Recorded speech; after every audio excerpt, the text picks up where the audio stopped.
Bonsoir à tous, bonsoir et bienvenue à nos lauréats, à nos invités qui sont en plateau avec nous ce soir. Bonsoir également et bienvenue à nos donateurs, aux philanthropes, aux ambassadeurs, aux représentants qui sont également avec nous et également à vous, internautes, qui nous rejoignez peut-être en direct pour cette nouvelle remise des prix de la Fondation pour la recherche médicale, remise des prix 2021.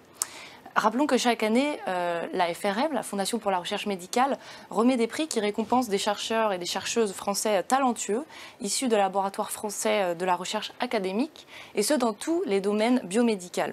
Alors la crise sanitaire actuelle que nous traversons nous a rappelé à quel point il est crucial de soutenir la recherche fondamentale. Or en France, le financement de la recherche publique a tendance à stagner, et pire, l'enveloppe française pour la recherche biomédicale s'est réduite d'un tiers entre 2011 et 2018. Alors, dans ce contexte, on comprend que la Fondation pour la recherche médicale joue un rôle particulièrement important.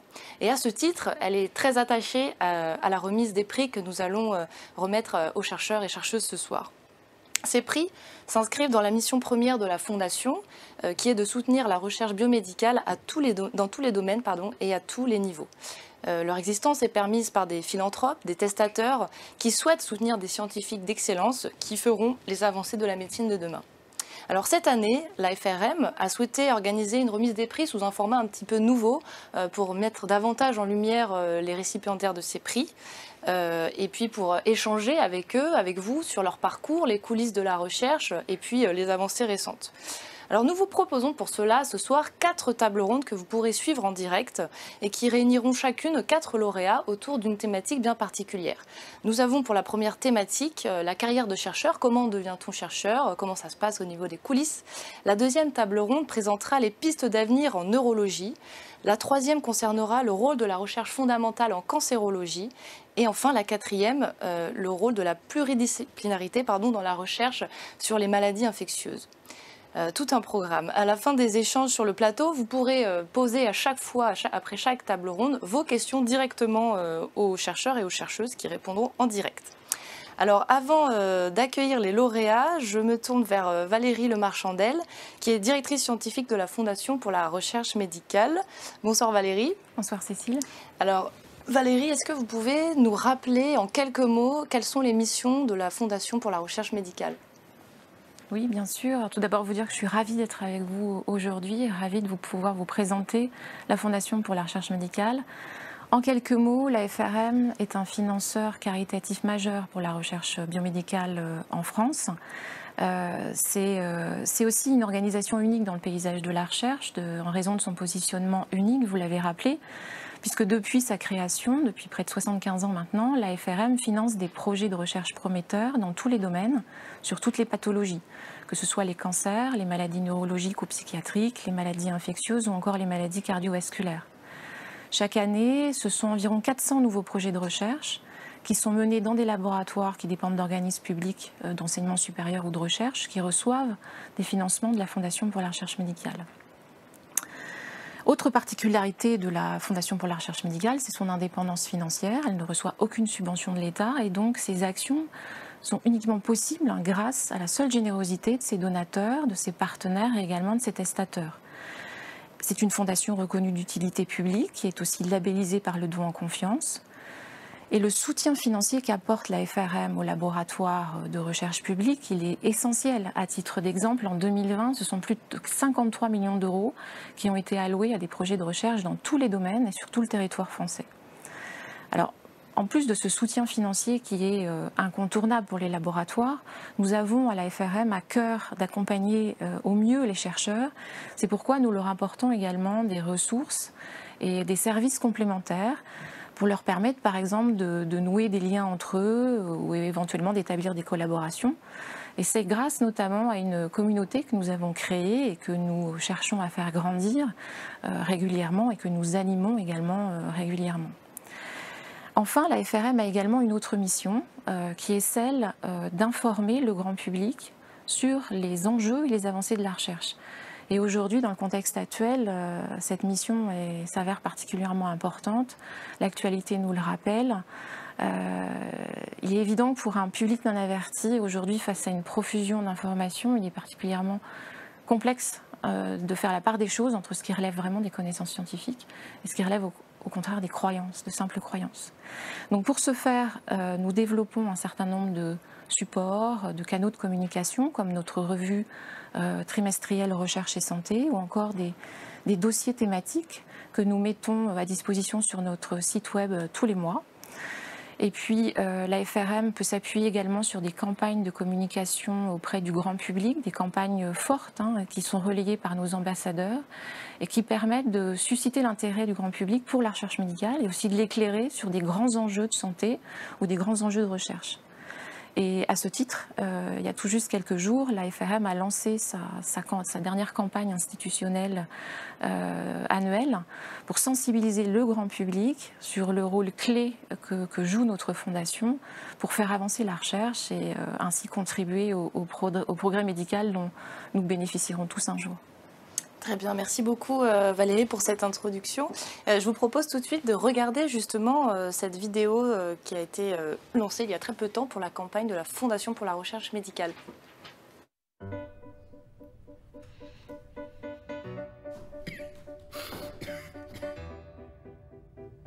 Ça s'appelle la pénicilline.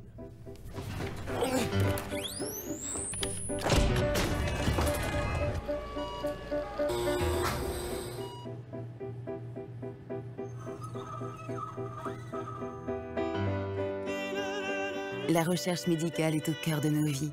Elle a besoin de nous comme nous avons besoin d'elle. Voilà, c'était le spot de cette nouvelle campagne 2021 de sensibilisation du grand public aux actions de la FRM. Alors, lançons-nous dès à présent dans notre première table ronde sur le parcours des chercheurs.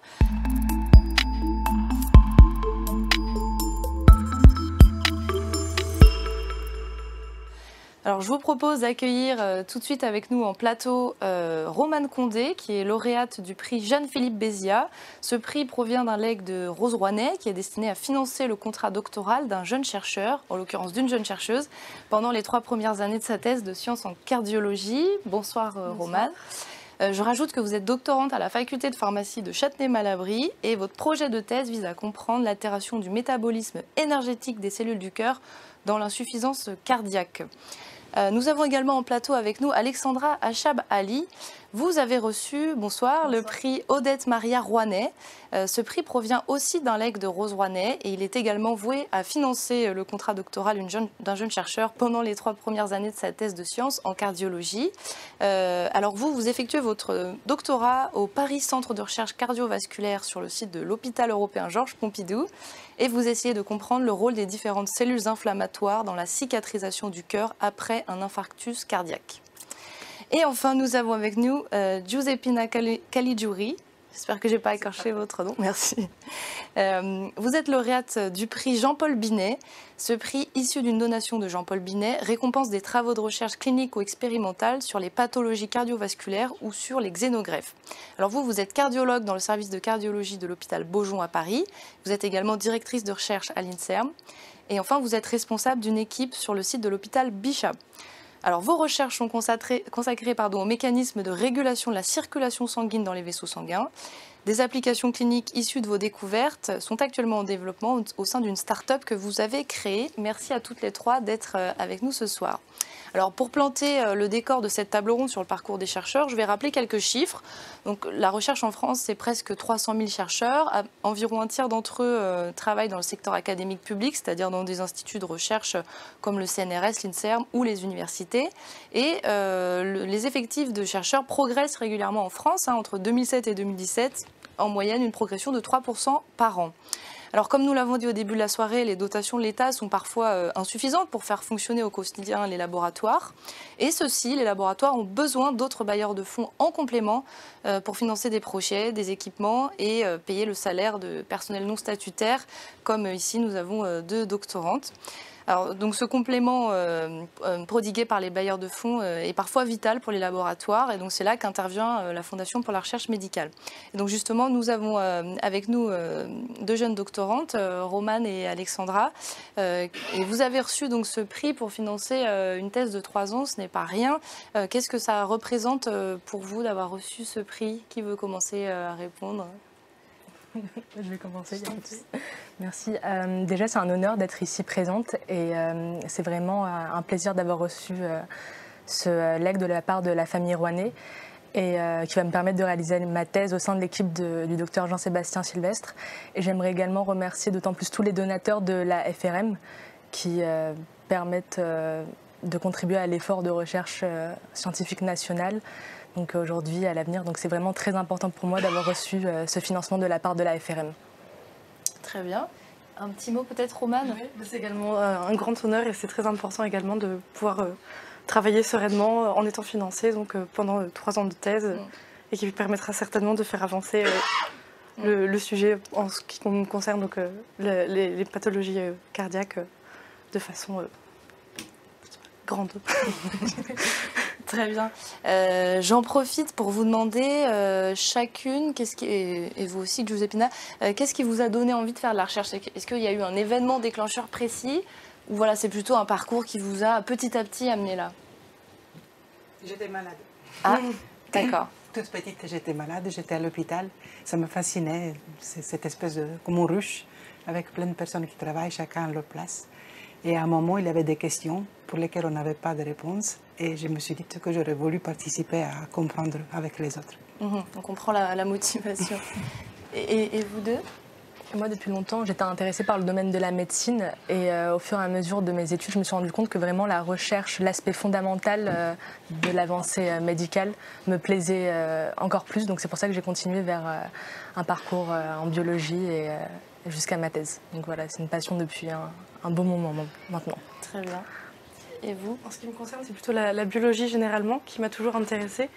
Et ce côté, la curiosité qui est nécessaire donc, pour faire de la recherche, qui m'a toujours passionnée. Et cette envie de pouvoir en savoir toujours plus et de pouvoir comprendre des mécanismes qui ne sont pas encore compris. Et j'ai été amenée comme ça doucement vers le milieu de la médecine en plus. Mais à la base, voilà, je suis plutôt d'une formation donc, de biologie générale. C'était compliqué d'avoir un financement pour cette thèse? Est-ce que ça a été difficile ou il y avait d'autres possibilités? Si vous n'aviez pas eu ce legs finalement, ce prix, est-ce que vous auriez eu des alternatives? Je pense que c'est un peu comme au Roman, l'option assez classique, c'est d'avoir une bourse de la part du ministère. Mais c'est vrai que d'avoir la possibilité d'avoir une bourse de la FRM, ça laisse de la place aux autres parce que c'est compliqué d'avoir le concours de l'école doctorale. Donc il y a beaucoup de candidats et un nombre de places limité. Donc voilà, c'est assez pratique. On comprend peut-être que les internautes qui sont avec nous donc, comprennent un petit peu le parcours que vous avez fait chacune. Bon, vous êtes médecin, vous êtes plutôt du côté, vous avez fait un parcours académique en biologie. Donc voilà, c'est combien d'années d'études pour en arriver là? Moi, j'en suis à 6 ans d'études, parce que j'ai fait donc, 2 licences différentes et un master, donc en physiologie. Et donc ensuite, de pouvoir accéder à une thèse comme ça demande au moins donc, un master, donc au moins 5 ans d'études après le bac. D'accord. Et ça s'est imposé comme une évidence de faire un doctorat, de continuer, parce que beaucoup s'arrêtent en cours de route pour dire bon, je vais me tourner vers l'enseignement, c'est peut-être moins compliqué. Est-ce que pour vous, ça a été une évidence? Pour moi, oui, mais c'est vrai que c'est pas évident puisque une thèse, c'est une aventure où il se passe beaucoup de choses et on traverse un peu toutes les émotions, mais c'est vraiment pour la passion de l'avancée de la recherche scientifique. Donc c'est vrai que c'est 3 années, mais bon, voilà, c'est motivant. Donc là, vous commencez, là, vous vous lancez, ça n'a pas encore démarré ou... Si. Depuis 2 mois. Oui, depuis 2 mois également. Ouais, c'est le début. Et au moins 3 ans, peut-être plus en fait. Oui, c'est ça. C'est long. Alors, Giuseppina, je me tourne vers vous. Donc vous avez déjà plusieurs années de carrière derrière vous. Comment on fait pour devenir chef d'équipe? Là, je voyais que vous avez énormément plusieurs fonctions. Vous êtes un peu sur tous les fronts. Comment on fait pour passer de simple chercheur, entre guillemets, même si c'est jamais simple, à voilà, plus de responsabilités? C'est... Ce qui m'a amené à être chef d'équipe, en fait, c'est un long parcours. Au départ, je voulais être juste médecin, et puis j'étais passionnée par la recherche, et je voulais être aussi chercheur. Et à un moment, j'étais sur les 2 fronts, et c'est devenu... je pense que j'ai pris ma légitimité en tant que chef d'équipe parce que j'arrivais à faire le pont entre les 2 mondes. les questions de santé et les questions en biologie. J'arrivais à dialoguer avec les uns et les autres et donc je peux prendre ma place comme ça. Mais ce n'est pas obligé d'être un chef d'équipe. On peut participer de façon déterminante en faisant chacun sa partie. Et au quotidien, vos activités se partagent de quelle manière? Est-ce que la recherche occupe concrètement une part importante de votre temps? Très importante. Ouais. Même quand je parle avec les patients, ça me donne beaucoup de satisfaction de voir que c'est comme si j'arrivais à les éclairer sur leur pathologie et ça change leur attitude. Ils arrivent à cohabiter plus sereinement du moment où ils arrivent à situer quel est le problème. Et d'autre part, quand je parle avec les étudiants au laboratoire, le fait que je rapporte le vécu et la gratification qu'on peut recevoir en ayant contribué à faire améliorer la condition des patients, c'est motivant. Et c'est facile pour moi parce que notre laboratoire il est dans un hôpital et donc je peux faire dans la même journée, je fais plusieurs allers-retours. D'accord. Et en quelques mots, est-ce que vous pouvez nous expliquer en quoi consistent vos recherches? Mécanisme de régulation, la circulation sanguine dans les vaisseaux. Concrètement, quelles seraient les applications? En fait, dans notre circulation, on a des armes, des plaquettes, vous avez pu déjà entendre parler de ça, et des globules blancs. Ils sont faits pour attaquer les plaquettes, pour boucher des trous, donc éventuellement ça pourrait boucher même les vaisseaux. Et les globules blancs, c'est pour aller attaquer éventuellement une tumeur ou des infections. Il est fondamental que ni les plaquettes ni les globules blancs ne s'activent pendant qu'ils voyagent dans nos vaisseaux. Autrement, ça boucherait les vaisseaux et c'est ce qui passe malheureusement quand on a des accidents. Et donc, il y a des mécanismes, des situations qui permettent à nos plaquettes, globules blancs et la paroi des vaisseaux de décider quand est-ce que c'est le moment de s'activer. Et quand on a une pathologie, quand on a une maladie, c'est qu'on décide au mauvais moment. Et donc, j'essaie de comprendre quels sont les signaux qui permettent d'agir à bon escient aux plaquettes, aux globules blancs, à la paroi.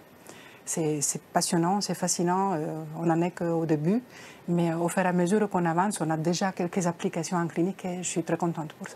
Et c'est dans quelle maladie, par exemple, que ça pourrait... Je travaille en particulier dans l'infarctus du myocarde, l'infarctus du cœur, et on soigne les patients de plus en plus avec des espèces de ressorts qu'on appelle des stents, qu'on met dans les artères pour les garder ouvertes. Et ces ressorts, notre organisme, il a le premier instant, c'est de les rejeter, parce que ce sont des corps étrangers. Et donc, ce que j'ai pu comprendre en travaillant sur l'interface entre le sang et le vaisseau, je le mets en application sur ces ressorts. J'essaie de faire semblant, je les recouvre comme une espèce de manteau qui fasse accepter la présence de ce ressort dans les artères. Et comme ça, les patients qui ont un infarctus du cœur et qui ont reçu ce stent peuvent vivre tranquillement pendant quelques années sans avoir à être réopérés. Parce que le problème, c'est que si le matériel est attaqué par les plaquettes et par les globules blancs, ça rebouche de nouveau. D'accord. On comprend effectivement un intérêt très très concret et ça rejoint d'ailleurs un petit peu votre sujet de recherche, Alexandra, puisque vous travaillez sur la cicatrisation du cœur après un infarctus cardiaque. Concrètement, sur quel support vous allez manipuler pendant votre thèse? Alors nous, on s'intéresse en particulier à un type de cellules immunitaires qui ont vraiment un rôle clé dans la modulation de l'inflammation, ce sont les macrophages. Donc voilà, ce sont vraiment des gros acteurs dans cette modulation de l'inflammation. Et le modèle sur lequel on s'intéresse, c'est un modèle également d'infarctus du myocarde. Donc nous, on travaille avec la souris, un modèle murin. Et voilà, je pense que vous aussi, très certainement. Je travaille aussi avec des animaux plus gros parce que les ressorts qu'on utilise, ce sont pour la taille humaine. Ah oui, et chez la souris, on ne peut pas. Et donc là, on voit que l'inflammation est un peu au cœur de vos sujets de recherche. On entend beaucoup parler. Donc l'inflammation, pour les internautes qui nous suivent, donc c'est une activation du système immunitaire qui n'est pas anormale, mais qui des fois s'emballe. Et donc voilà, il y a des inflammations qui sont effectivement problématiques, comme dans certaines maladies, la maladie de Crohn ou dans le Covid justement, il y a la phase inflammatoire qui est à l'origine des formes graves. Et alors vous, Romane, un petit mot sur concrètement qu'est-ce que vous allez faire pendant les 3 prochaines années? Donc moi je travaille sur l'insuffisance cardiaque. Et l'insuffisance cardiaque, c'est quand le cœur n'a plus assez d'énergie pour battre correctement et pour subvenir aux besoins de l'organisme en sang. C'est un syndrome qui est très grave. Et j'essaie de comprendre pourquoi ce cœur n'a plus d'énergie et comment le soutenir, comment donc l'aider dans sa fonction et le protéger. Ok. Et concrètement, ça va passer sur quel... Est-ce que vous travaillez aussi sur les souris Moi, je travaille sur des modèles cellulaires, mais également sur des modèles murins, donc sur des souris. D'accord. Voilà. Donc quand vous dites modèle cellulaire, c'est vraiment vous faites pousser en laboratoire des cellules humaines en culture, moi, je travaille avec différentes cellules, avec surtout des cellules issues en fait, de cœur de rat, qui sont des lignées cellulaires sur lesquelles en fait, je peux donc tester de nombreuses choses avant de passer sur le modèle murin, qui est un modèle beaucoup plus complexe, c'est un modèle vivant bien sûr, donc, auquel on fait particulièrement attention également. Très bien. Merci pour cette première salve de réponses. On va désormais passer aux questions des internautes. Et avant ça, je vais juste rappeler que la Fondation pour la recherche médicale donc, soutient les chercheurs tout au long de leur carrière, qu'en 2020, 6 appels à projets ont été ouverts, tous destinés à couvrir le coût complet du salaire de personnel de recherche, qu'ils soient étudiants, doctorants ou jeunes chercheurs. 229 aides ont également été attribuées pour un montant de plus de 16 millions d'euros en 2020. Alors, dans le but de répondre au mieux aux besoins des jeunes chercheurs soutenus, le dispositif de financement a même évolué en 2020 et un financement nominatif en plus des frais de salaire a été alloué pour couvrir des frais de mission pour, par exemple, un séjour court dans un laboratoire étranger ou un autre laboratoire français ou une participation à un congrès, par exemple. Alors toujours dans le cadre de ce programme généraliste, la Fondation pour la recherche médicale propose aussi chaque année un appel à projet qui s'intitule « Amorçage de jeunes équipes ». Et en fait, c'est destiné à de jeunes chercheurs, français ou étrangers, qui ont envie de rejoindre une structure de recherche française pour mettre en place et pour animer une nouvelle équipe de recherche. Et puis enfin, la Fondation pour la recherche médicale soutient aussi durablement des équipes qui proposent des programmes de recherche innovants en biologie et qui ont des applications potentielles en santé. Alors je vous propose tout de suite de passer aux questions des internautes car j'ai une petite tablette qui me permet en direct de voir ce qui se passe.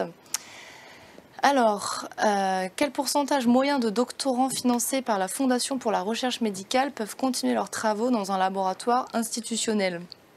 Alors ça, c'est une bonne question. Quel pourcentage moyen? Alors je n'ai pas spécifiquement la réponse. C'est une question de Françoise Wendling. Alors là, je suis désolée, et je pense que les personnes en plateau n'ont pas non plus la capacité de répondre. Alors, on a aussi une question. Quels sont les soutiens aux jeunes chercheurs en France? Est-ce que vous savez s'il y a d'autres soutiens pour vous? Oui, vous aviez dit tout à l'heure qu'il fallait une bourse doctorale, c'est ça, pour pouvoir... Oui. Si on veut faire de la recherche, il faut passer par une thèse, et donc une bourse doctorale. Il y a la Fondation de France, heureusement, ça rajoute quelques possibilités aux bourses du ministère. Mais il y a aussi la possibilité de travailler sur des projets de développement, de recherche et développement. Et à ce moment-là, le soutien peut venir aussi des entreprises. Des jeunes entreprises, beaucoup, ou alors des plus grandes entreprises qui font du dispositif médical, par exemple, ou alors des médicaments dans notre domaine et qui ont besoin de renouveler leur portefeuille, comme on dit. Et donc, elles ont besoin de se repencher au microscope pour chercher de nouveaux mécanismes, de nouveaux modes d'action. Et dans ce cas-là, les chercheurs sont intégrés dans des laboratoires académiques? Ils travaillent sur les deux. Sur les deux. Ils travaillent, c'est super en fait. Parce que ça nous permet, sur le côté académique, on a beaucoup de questions, on se pose beaucoup de questions et souvent on n'arrive pas à savoir comment concrétiser plus tard le fruit de nos recherches. Alors que du côté de l'industrie, on sait très bien comment faire cette partie développement, mais on ne sait plus peut-être se poser les bonnes questions. Et c'est bien, c'est très enrichissant pour le doctorant de pouvoir passer d'un site à l'autre. Il va pouvoir mettre à profit davantage ses connaissances plus tard. Et est-ce que ce genre de système-là est pérennisé pour après le doctorat? Une fois qu'on a fait son doctorat, son post-doctorat? Oui, une fois qu'on est chercheur. Oui, ce sont les thèses on les appelle les thèses CIFRE. Et souvent, les doctorants qui ont fait la thèse avec un soutien de type CIFRE peuvent trouver une place dans l'industrie, par exemple. Ok. Il y a également une question. Est-ce qu'il est important d'avoir une expérience à l'étranger? Je ne sais pas, Romane et Alexandra, si vous en avez une déjà, ou s'il est prévu que vous partiez dans les prochaines années, oui? Oui, moi j'ai eu une expérience, j'avais fait un stage en Italie, mon stage de Master 1 en fait. Je sais que ça m'a été beaucoup... que ça a été très important pour mon recrutement notamment. Souvent en recherche, c'est vrai qu'on aime quand on est parti voir ailleurs dans d'autres pays comment fonctionnaient les laboratoires. Et c'est également prévu que je parte à Montréal, à l'Institut du Cœur de Montréal, pour en fait mon projet de thèse qui est en collaboration avec donc, un institut donc, à Montréal. Donc. à l'étranger, bien sûr. D'accord, très bien. Et vous, Alexandra? Pareillement, en L3, j'ai fait un stage à Madrid, en Espagne. Donc, et c'est assez intéressant parce qu'en fait, c'est au cours de ce stage que ça a solidifié mon idée de travailler sur le cœur, puisque j'ai fait un stage au Centre national de recherche cardiovasculaire de Madrid. Et à l'avenir, j'espère participer à des consortiums à l'international, donc par exemple en Amérique du Nord. Donc, voilà. Très bien. Et vous, en tant que chercheuse installée, est-ce que vous êtes amenée à beaucoup voyager? Je suis à l'étranger, pour moi. Ah bah oui, c'est vrai. Mais avant de venir en France, j'ai fait mon doctorat de thèse. Après avoir fait médecine et cardiologie, je suis partie pour faire un doctorat de thèse en Suède, au Karolinska Institut. Je trouve que c'est fondamental, en fait. Ça ouvre la tête, ça ouvre l'esprit, ça nous permet de dialoguer, d'écouter des points de vue qu'on ne peut pas avoir si on ronronne toujours dans le même environnement. C'est indispensable de voyager. Très bien. Eh bien, écoutez, merci à toutes les trois pour votre participation et encore bravo pour les prix que vous avez reçus. Et puis, bonne continuation, Alexandra et Romane, pour votre thèse, en espérant qu'elle soit fructueuse. Merci beaucoup. Merci beaucoup. Merci. Alors, nous allons maintenant débuter notre deuxième table ronde.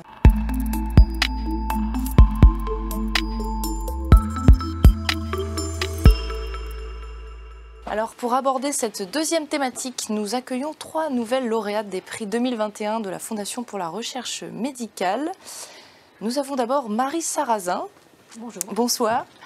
Vous avez reçu le prix Bernadette et Pierre Duban, qui est issu du legs de Pierre Duban. Et la Fondation Bernadette et Pierre Duban a été créée afin de remettre annuellement à un chercheur français un prix couronnant des recherches effectuées sur la maladie d'Alzheimer et les maladies dégénératives du cerveau en général. Vous êtes neurologue, professeur Sarrazin, vous dirigez le service de neurologie de la mémoire et du langage de l'hôpital Sainte-Anne à Paris. Vous êtes aussi chercheuse sur le site hospitalier d'Orsay où vous étudiez la maladie d'Alzheimer grâce aux techniques d'imagerie cérébrale. Merci d'être avec nous ce soir. Nous avons également le professeur Véronique Paquis-Flucklinger, excusez-moi. C'est très bien. Flucklinger. Bonsoir. Merci d'être avec nous. Vous êtes lauréate du prix Fabrice Lemoyer. Ce prix provient d'un legs de Denise Lemoyer pour honorer donc, la mémoire de son fils Fabrice. Il est destiné, ce prix, à financer la recherche sur la sclérose latérale amyotrophique ou toute autre maladie analogue qui concerne la neurologie. Alors, professeur Paquis-Flucklinger, vous êtes pédiatre de formation. Vous dirigez le service de génétique médicale au CHU de Nice. Et vous êtes responsable d'une équipe de recherche à l'Institut de recherche sur le cancer et le vieillissement, où vous étudiez les mécanismes moléculaires qui mènent à la sclérose latérale amyotrophique. Merci d'être avec nous ce soir. Et enfin, je me tourne vers Michel Studer. Vous êtes lauréate, lauréate du prix Camille Voringer, qui est issu du legs de ce philanthrope pour soutenir la recherche sur les maladies du cerveau. Vous êtes neurobiologiste, directrice de recherche à l'INSERM et responsable d'une équipe à l'Institut de biologie Val-Rose à Nice. Vous étudiez en particulier les anomalies génétiques qui conduisent à des altérations du développement du cerveau. Merci beaucoup d'être avec nous ce soir et de vous prêter à cet exercice. Alors avant de démarrer cette table ronde, rappelons rapidement que la neurologie concerne un très très grand nombre de maladies très variées, comme la maladie d'Alzheimer, de Parkinson, la sclérose en plaques, et puis également des maladies plus rares comme la sclérose latérale amyotrophique. Sont aussi concernés l'épilepsie, les troubles du spectre autistique, etc. Alors les enjeux, vous l'imaginez, sont immenses. Avec le vieillissement de la population, le nombre de personnes concernées est en augmentation, forcément. La maladie d'Alzheimer, qui est de loin la plus fréquente des maladies neurodégénératives, concerne actuellement 900 000 patients en France et ce chiffre va encore augmenter dans les prochaines années. Alors face à toutes ces maladies, très différentes les unes des autres, le premier défi auquel sont confrontés les chercheurs et les chercheuses est de comprendre la complexité du cerveau. C'est pourquoi la recherche fondamentale est primordiale. C'est exactement le sujet de cette table ronde. Alors pour débuter cet échange, je me tourne vers vous, Marie Sarrazin. Avec votre équipe, vous cherchez à comprendre pourquoi la maladie d'Alzheimer peut revêtir des formes si diverses d'un patient à l'autre. Certains ont une évolution très rapide, d'autres plutôt lente. Alors pour cela, vous utilisez 2 types d'outils, les marqueurs sanguins de l'inflammation, on en reparle de l'inflammation, et l'imagerie cérébrale. Alors est-ce que vous pouvez nous expliquer ce que vous faites avec ces 2 outils-là ? Oui, enfin, tout d'abord, quand même, je voudrais remercier la FRM d'avoir accordé son attention à nos travaux. Et au nom, alors j'avais préparé un petit mot, mais donc je ne vais pas le lire puisque ça s'y prête pas dans ce format. On pourra. Mais en tous les cas, plus tard. oui, il y a au nom de tous mes collègues, puisque ce sont des travaux d'équipe, donc vraiment remercier la FRM de son soutien et de ses encouragements à poursuivre. Et ces travaux, donc, comme vous le dites, qui portent sur la maladie d'Alzheimer et où nous, on utilise plusieurs outils, mais en particulier donc l'imagerie cérébrale, et on utilise une technique de tomographie émission de positons qui permet d'injecter dans la veine du sujet des traceurs qui vont se fixer dans le cerveau sur des cibles très spécifiques. Et grâce à ça, on peut essayer de comprendre les mécanismes physiopathologiques, les mécanismes responsables de la maladie biologique. Parce qu'une des limites des maladies neurodégénératives, si on compare avec le cancer, par exemple, c'est qu'on ne peut pas faire de biopsie. Donc on a des outils indirects. Dans le cerveau, vous voulez dire, on ne peut pas prélever des petits bouts de cerveau pas dans les quand maladies, les gens sont vivants. Oui, on le fait dans les tumeurs cérébrales, mais pas dans les maladies neurodégénératives. Donc on utilise des outils indirects, et donc l'imagerie par tomographie émission de positons, on injecte des traceurs et on peut comme ça visualiser, quantifier, analyser la tomographie, la progression des lésions. Et par exemple, les protéines qui sont en cause dans la maladie d'Alzheimer, il y a 2 protéines essentielles, amyloïdes et tau, et on a des ligands pour ça. Donc sur un même sujet, on peut analyser la double imagerie, amyloïde et l'imagerie tau, et comme ça mieux comprendre la maladie, en quoi ça donne les symptômes, est-ce que tous les patients se ressemblent, etc. Donc ce sont des outils qui sont très utiles en recherche clinique. Très bien. On change un petit peu d'univers. Je me tourne vers vous, Véronique Paquis-Flucklinger. Alors vous, à la base, vous travaillez sur les maladies génétiques qui sont dues à un petit organite dans la cellule, qui s'appelle les mitochondries. Alors les mitochondries, c'est un petit peu les usines énergétiques de nos cellules, ce qui leur permet d'agir en permanence. Voilà, c'est un peu leur barre de céréales. Et alors vous avez découvert que l'un des gènes qui altère le fonctionnement de ces mitochondries, de ces usines énergétiques, est impliqué dans la survenue de certaines formes de sclérose latérale amyotrophique, et une maladie qui conduit à une paralysie progressive et qui du coup devient fatale en quelques années. Alors en quoi l'étude de ce gène des mitochondries pourrait être liée à la découverte d'un traitement de cette maladie incurable ? Oui, alors on ne travaillait pas du tout initialement sur la sclérose latérale amyotrophique, on travaillait donc sur ces maladies mitochondriales dont vous avez très bien parlé. Donc ces patients qui ont aussi des signes neurologiques, mais essentiellement parce que leurs mitochondries ne fonctionnent pas bien et qu'ils n'ont pas assez d'énergie.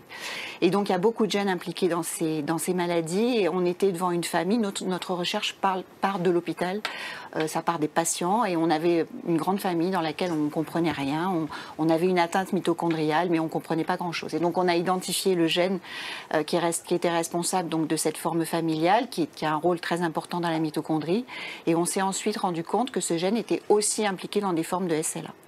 Donc la question, c'est de dire comment est-ce qu'un déficit énergétique peut conduire à une sclérose latérale amyotrophique, qui sont a priori 2 maladies totalement différentes, bien que les mitochondries soient impliquées dans beaucoup d'autres maladies neurodégénératives, y compris la SLA, mais plutôt en mécanisme secondaire aggravant la maladie.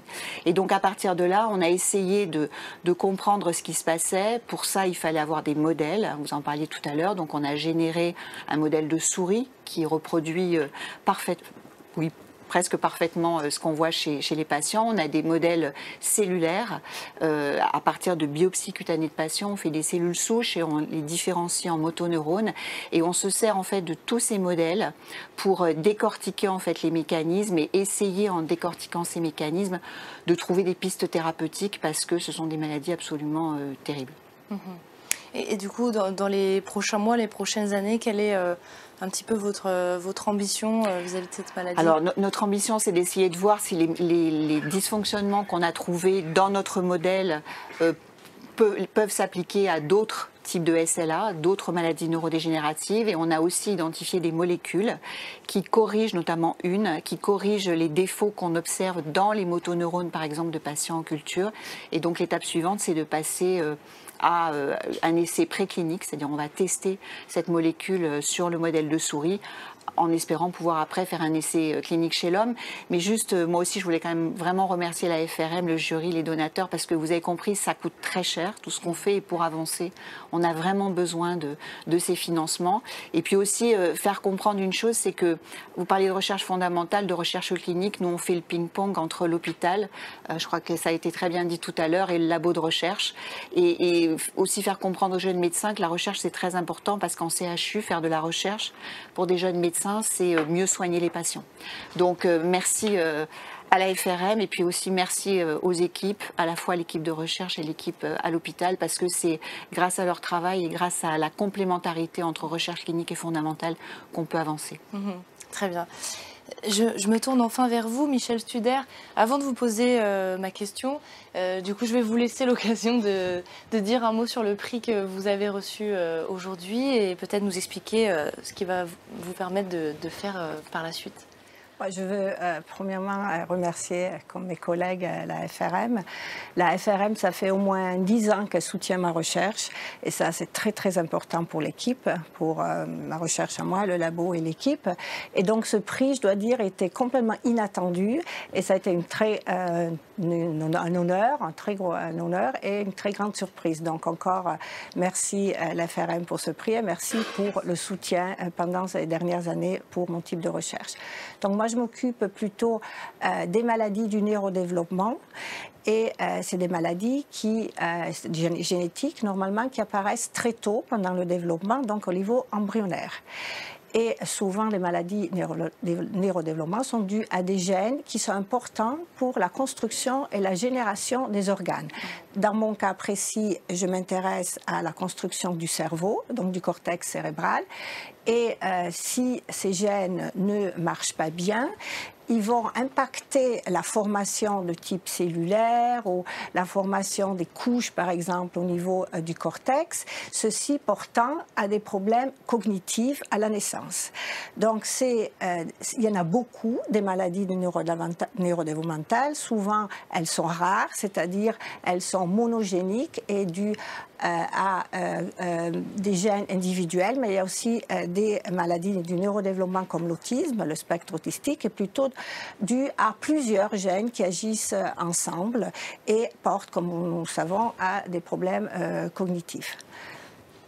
Et alors, j'ai lu qu'avec votre équipe, vous développez des sortes de mini-cerveaux en laboratoire. Est-ce que vous pouvez nous expliquer un peu de quoi il s'agit? Oui, alors le mot mini-cerveau peut être un petit peu ambigu, parce qu'en fait, c'est des ébauches de tissu cérébral, mais qui a vraiment révolutionné la recherche dans ce domaine.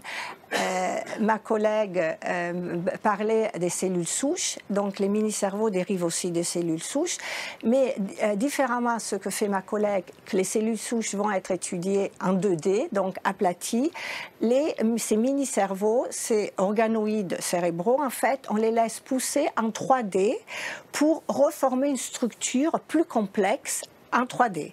Donc, elles arrivent à se développer, à se autodévelopper à partir de vraiment très peu de cellules, à commencer à se développer, à s'organiser et se différencier, donc devenir de plus en plus complexes.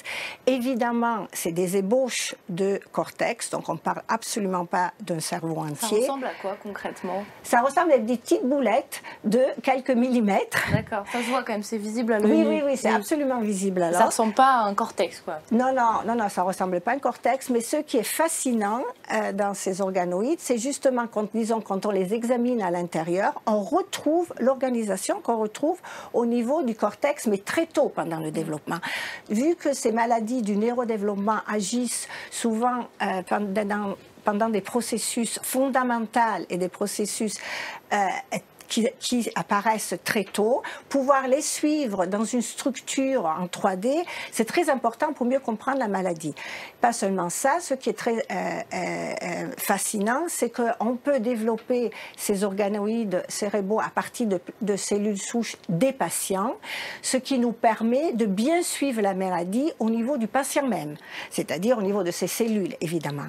Et ceci est très important pour le futur, pour une médecine plutôt personnalisée. Donc, je vois, disons, le futur en tant que, avec chaque patient, on pourra reconstruire disons, une partie du tissu. Donc, les organes, il n'y a pas que des organes cérébraux, mais il y a des organes du foie, il y a des organes du cœur, il y a de plus en plus de tissus. Les reconstruire in vitro, donc dans des boîtes pétries, et suivre la formation des cellules, le comportement de ces cellules pour après pouvoir agir au niveau thérapeutique. Et alors vous travaillez spécifiquement sur une maladie génétique qui donne des troubles visuels et une déficience intellectuelle. Comment s'appelle cette maladie?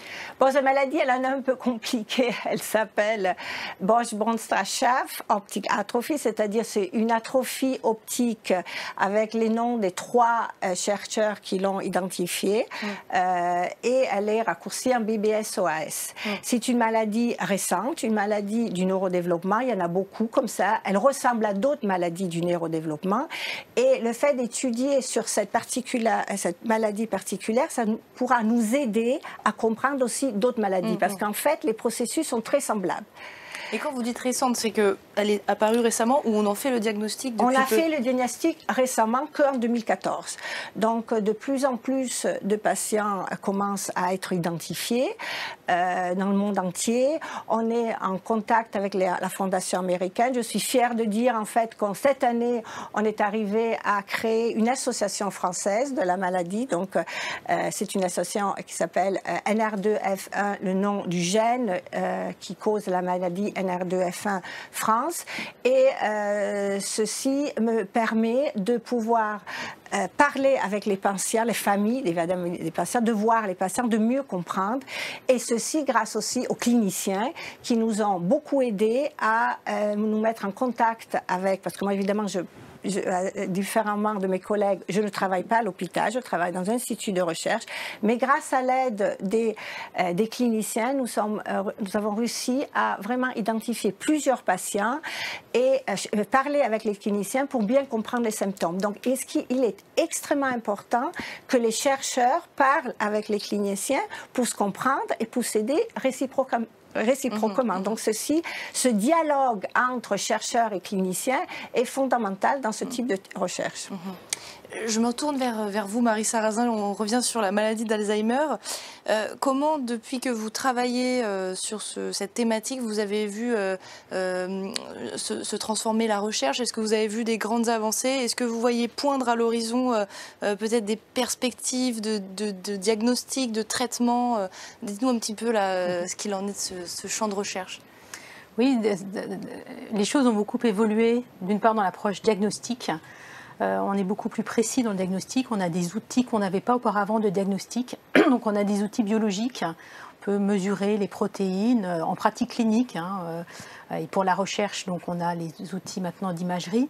Donc ça nous a permis de nous rendre compte que toute amnésie n'est pas liée à une maladie d'Alzheimer, par exemple. Donc il y avait des surdiagnostics de gens qui ont authentiquement des amnésies, qui miment une maladie d'Alzheimer, mais qui finalement ont une autre pathologie. Ou bien de pouvoir poser des diagnostics de maladie d'Alzheimer sans amnésie. On associe souvent problème de mémoire mais d'Alzheimer, évidemment. Mais il y a des maladies d'Alzheimer authentiques où les patients n'ont aucun problème de mémoire et ont des troubles de langage, d'expression, de concentration. D'autant plus d'ailleurs que la maladie débute jeune. On sait aussi qu'il y a des formes d'évolution lentes, très lentes, et des formes d'évolution rapides. Et on essaye de mieux comprendre ça. Donc je pense qu'on admet plus qu'il y a une complexité, j'allais dire, dans la maladie d'Alzheimer. Et nous, les approches que nous menons avec... alors, je reviens tout à fait sur ce que vous disiez tout à l'heure, c'est-à-dire c'est vraiment l'aspect transversal, recherche fondamentale et recherche clinique qui a du sens. Et je crois que c'est ça aussi. Vous travaillez à côté des patients, enfin au plus près des patients? Oui, moi je suis médecin, neurologue, mais je travaille avec des équipes de recherche et de chercheurs, Marie-Claude Potier, Guillaume Dorothée, Michel Bedlander qui est là, qui est imageur, qui sont chercheurs à temps plein. Et en fait, on travaille tout le temps ensemble. On a des réunions en commun, les projets de recherche, on les écrit ensemble. ensemble, on publie les papiers ensemble.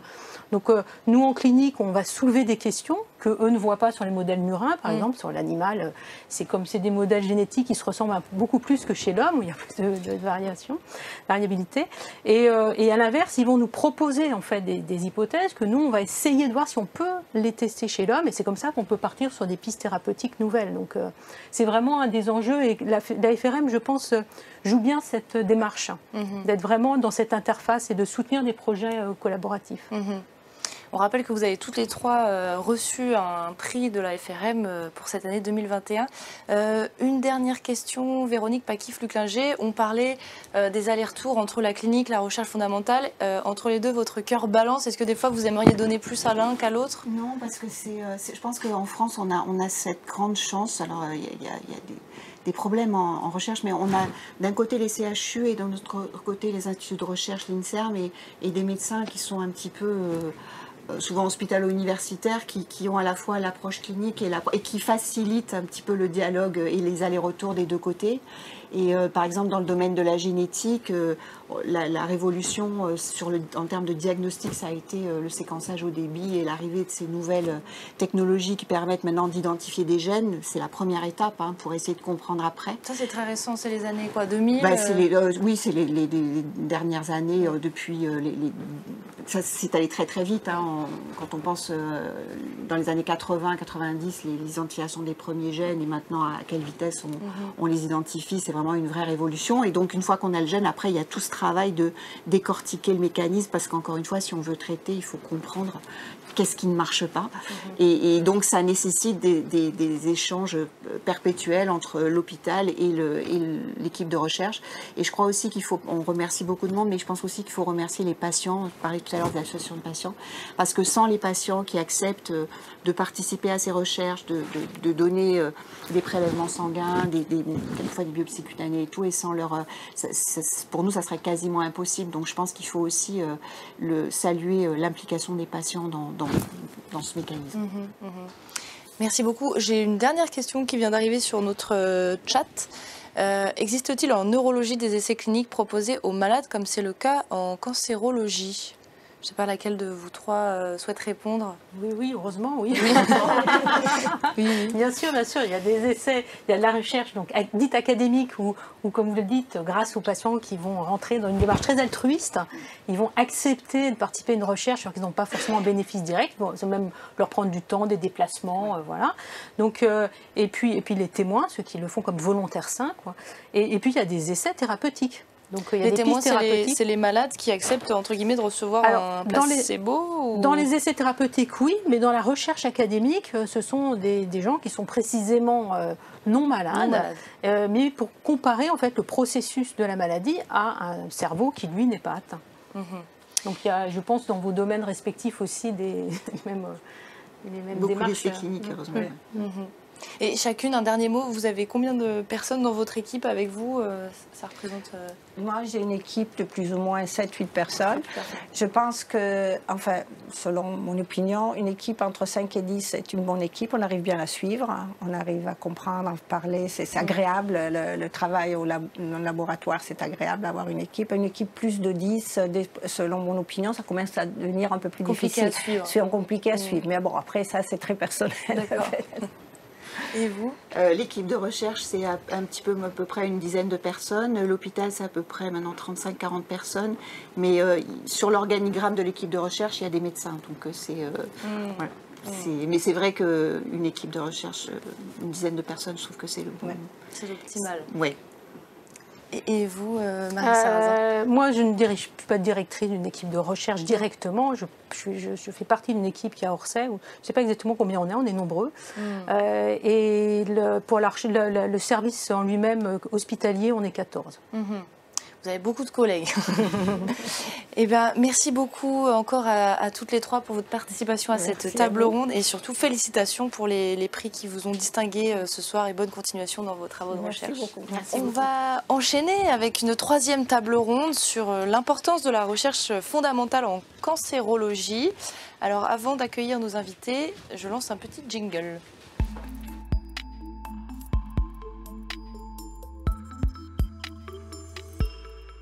Merci beaucoup de continuer à nous suivre pour la remise des prix 2021 de la Fondation pour la recherche médicale. Nous allons démarrer notre troisième table ronde de la soirée, troisième et avant-dernière table ronde. Restez avec nous.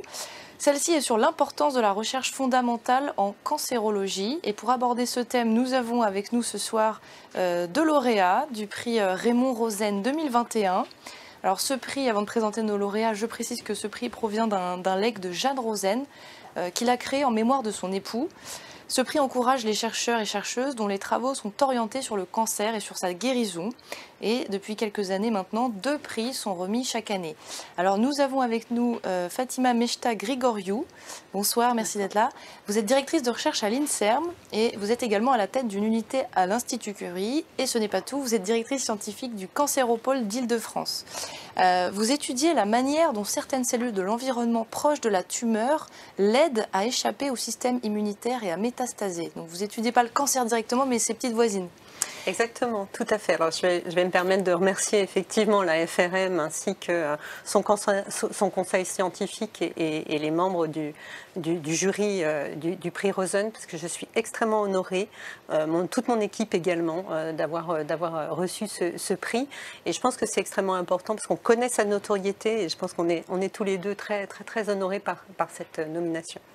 Alors effectivement, vous avez tout à fait raison. En fait, le cancer, souvent les gens ont un peu tendance à considérer qu'il n'y a que les cellules tumorales en fait, qui participent au développement tumoral. Et on sait maintenant depuis plusieurs années que certes, il y a les cellules cancéreuses qui sont porteuses d'altérations génétiques, mais il y a également tout un ensemble de cellules normales qui sont présentes dans la tumeur et qui participent au développement de la tumeur.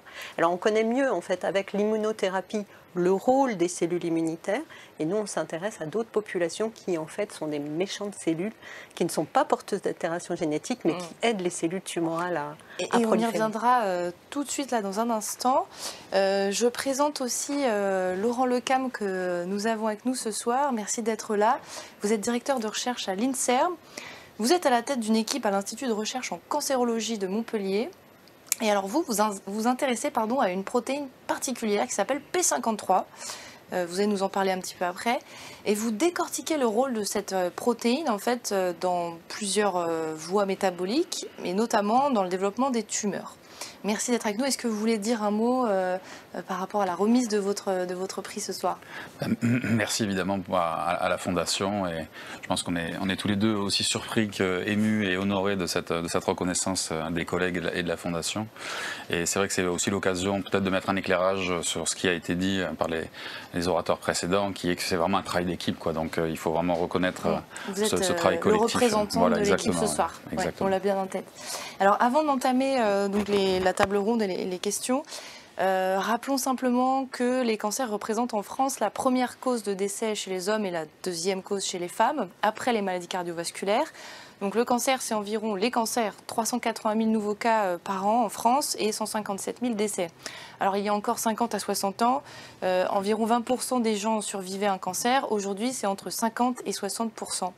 Et néanmoins, le pronostic est très différent d'un cancer à l'autre, avec des cancers qui se guérissent plutôt correctement, comme le cancer de la prostate, alors que certains cancers sont encore très compliqués et ont des chances de survie faibles. Alors vous comprenez que les enjeux de demain sont énormes. Ils concernent à la fois la prévention, le dépistage, les traitements et notamment le développement de la médecine personnalisée. Peut-être qu'on va en parler avec vous tout à l'heure.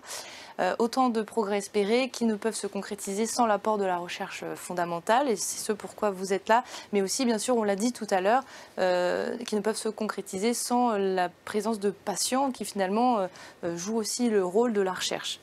Alors, donc, je me tourne maintenant vers vous, nos deux lauréats, dont les travaux illustrent parfaitement l'importance de la recherche fondamentale en cancérologie. Monsieur Lecam, je me tourne vers vous.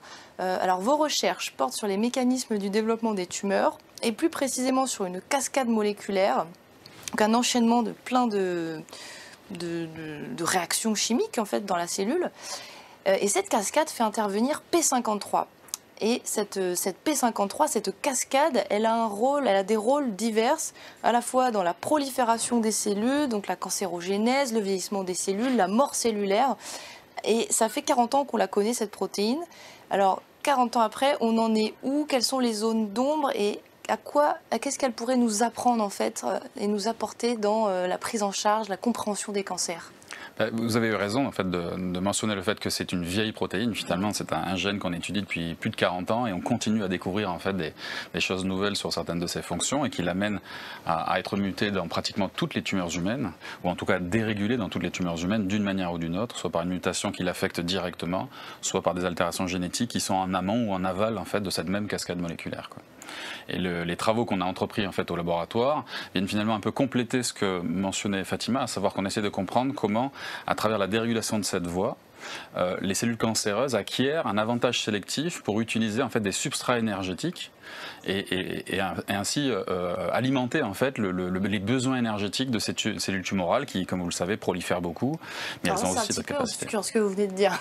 Est-ce que vous pouvez juste reprendre, parce que c'est extrêmement intéressant, mais c'est complexe, je pense, pour les internautes. Si je peux simplifier un petit peu, si je peux donner une image un peu simplifiée des choses, il faut imaginer une voiture de course, ce serait la cellule cancéreuse, et cette voiture de course, elle a une capacité assez extraordinaire à pouvoir utiliser à la fois du gasoil, de l'essence, peut-être même du fuel, voire même de l'éthanol bio. Et ce qu'on essaie de comprendre, c'est de savoir comment cette voiture, finalement, à chaque carrefour, finalement, va utiliser un substrat énergétique différent et va se mettre à détourner, finalement, ces substrats d'autres origines, peut-être, par exemple, pour réguler les fameuses cellules normales qui accompagnent un peu ce développement tumoral. Donc, ce qu'on essaie de faire, globalement, c'est d'essayer de faire une cartographie, une espèce de carte routière qui permet d'expliquer où sont positionnées les pompes à essence et comment ces cellules cancéreuses, qui sont dictées en grande partie, ou en tout cas en partie par cette protéine P53, va venir s'alimenter finalement pour continuer son chemin vers la transformation cellulaire. C'est une belle image. Alors vous dites que P53 est systématiquement muté dans pratiquement toutes les tumeurs humaines. C'est la poule ou l'œuf? Est-ce que P53 mute parce qu'il y a un cancer ou est-ce qu'il y a un cancer parce que P53 a muté? On pense que c'est un prérequis à la transformation cellulaire, c'est-à-dire que c'est quand même, dans l'immense majorité des cas, un événement qui intervient relativement tôt pendant la cancérogénèse et qui permet justement à ces cellules d'aller plus loin et d'échapper à tous les mécanismes qui viennent combattre justement la survenue de ces tumeurs, quoi. Donc on pense que c'est un événement plutôt précoce et qui intervient, comme je vous l'ai dit, dans 50% des cas en moyenne à travers la mutation de P53 lui-même et dans 50% des autres cas à travers d'autres mécanismes génétiques.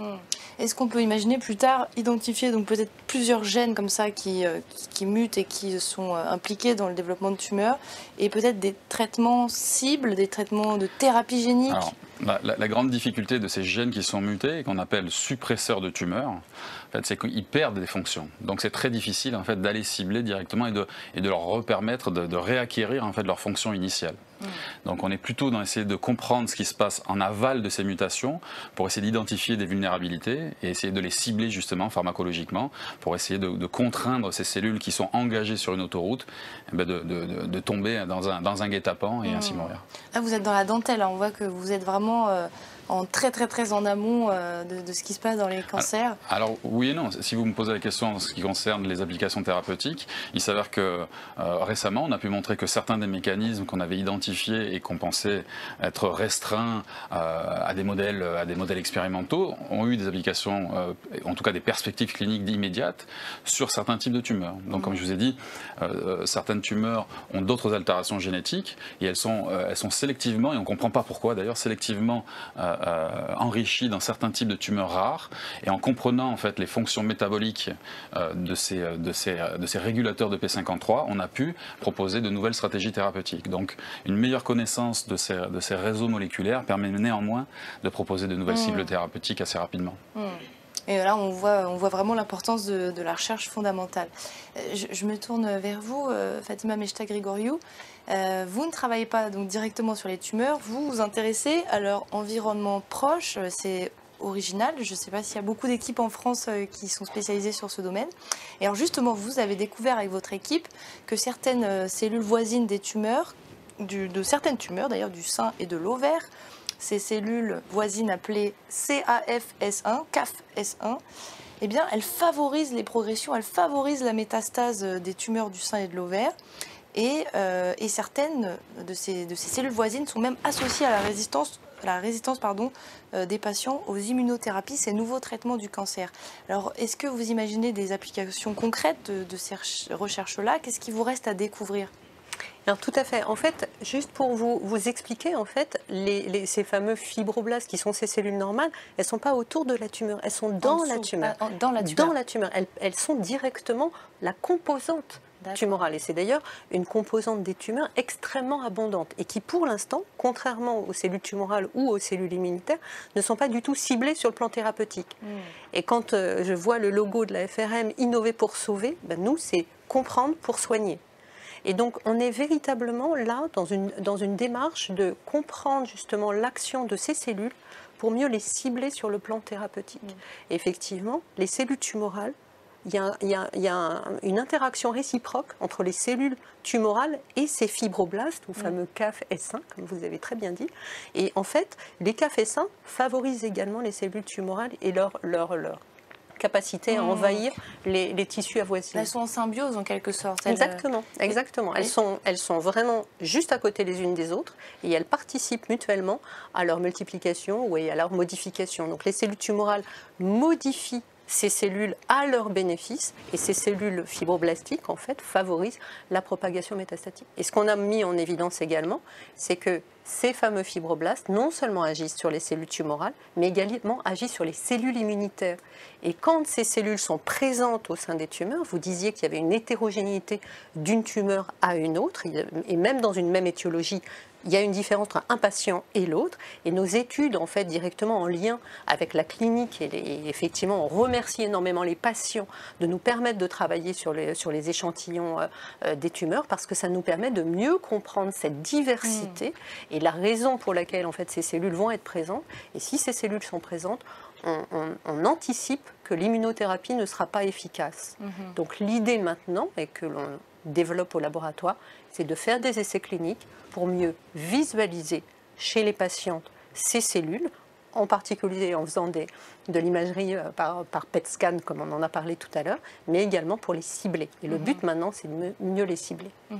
Et alors ces fibroblastes, ces cellules intégrées dans les cancers qui ne sont pas des cancers, à quoi elles servent? Est-ce qu'elles ont un rôle de nourricier? Exactement. C'est ça? C'est tout à fait ça. C'est-à-dire que c'est des cellules qui supportent les cellules tumorales, qui favorisent en fait le développement de la tumeur, qui stimulent la prolifération des cellules tumorales et augmentent leur capacité à migrer et à envahir les tissus environnants et donc à développer des métastases. Et est-ce que le fait de cibler ces cellules-là ne pourrait pas être également un nouveau type de traitement? C'est exactement cette voie de recherche dans laquelle on est actuellement, développer des traitements pour mieux comprendre en fait ces cellules, pour mieux les cibler sur le plan thérapeutique. On est exactement à ce point de tournure. Et j'imagine que dans le monde, il n'y a pas forcément énormément d'équipes qui travaillent sur ces cellules, ces fibroblastes en particulier. Alors en fait, j'avoue que depuis qu'on a fait nos premières publications, il y a quand même de l'émoi sur ces cellules. Et effectivement, il y a quand même maintenant beaucoup de gens qui travaillent. Et d'ailleurs, on travaille certes aussi en collaboration avec des équipes à l'étranger pour pouvoir développer. Je disais tout à l'heure qu'on avait effectivement une possibilité de développer en PET scan la visualisation corps entier d'expériences qu'on réalise à l'Institut Curie en collaboration avec Irène Buva. C'est une façon en fait d'appréhender et que l'on obtient grâce à un médicament qui est pour l'instant commercialisé et situé en essai clinique aux États-Unis. Donc on est vraiment en lien direct avec une volonté de donner un accès aux patientes françaises de quelque chose qui pour l'instant ne se fait que encore rarement dans le monde entier. On sent que vous tenez là quelque chose très excitant. Monsieur Lecam, est-ce que vos recherches sur cette protéine P53 pourraient éventuellement aboutir à quelque chose de l'ordre du diagnostic personnalisé, individualisé? Est-ce que vous êtes sur ce plan-là? C'est un peu ça. Et à l'instar de ce que je vous disais tout à l'heure, à savoir que toutes les tumeurs ont une altération en fait de cette voie-là, mais c'est pas tout nécessairement la même altération. Et donc en connaissant mieux finalement le type d'altération qu'elles vont propager au cours de la progression tumorale, on est capable de prédire aussi la manière dont elles vont utiliser différentes sources énergétiques et donc de pouvoir éventuellement les cibler. Donc c'est effectivement à travers une meilleure connaissance de ces réseaux, à travers une meilleure identification de ces altérations génétiques et de biomarqueurs potentiels qu'on peut éventuellement proposer aux patients ensuite, on espère en tout cas dans l'avenir, des thérapies qui seront beaucoup plus ciblées, beaucoup plus efficaces, comme le disait Fatima. Et peut-être qu'il y a un lien entre les fibroblastes des cancers et les P53, et peut-être que vous serez amené... P53 peut-être pas P53 spécifiquement, si ce n'est qu'il y a eu des travaux dans ce sens-là, mais je pense que ce qui est complémentaire entre nos deux types de travaux, c'est effectivement que certaines de ces études, de ces cellules nourricières, fournissent entre autres non seulement ce qu'on appelle des facteurs de croissance, des signaux qui disent à la cellule tumorale de proliférer, mais il ne suffit pas de lui dire de proliférer, il faut aussi lui fournir le fuel. Donc certaines de ces cellules fournissent aussi des substrats énergétiques qui sont détournés par la cellule cancéreuse. Et c'est une manière justement d'affaiblir la réponse immunitaire notamment et de bloquer les réponses à ces nouveaux traitements qui visent un peu à stimuler le système immunitaire. Donc oui, les deux types de travaux sont extrêmement complémentaires en fait. Bien, peut-être qu'on vous retrouvera dans un laboratoire commun une de ces années. Bravo en tout cas pour ces prix, on espère qu'ils vont vous être utiles et ainsi qu'à vos équipes pour poursuivre vos travaux. Et puis merci beaucoup d'avoir été avec nous en plateau. Merci à vous et à la Fondation. Très bien. Donc je rappelle que vous êtes tous les deux récipiendaires du prix Raymond Rosen 2021 de la Fondation pour la recherche médicale. Félicitations. Merci beaucoup. Et bonne soirée. Nous restons ensemble pour la quatrième table ronde qui va venir, quatrième et dernière table ronde. Cette fois sur l'intérêt de la pluridisciplinarité dans la recherche sur les maladies infectieuses. Et avant de vous présenter nos invités, lançons un petit jingle.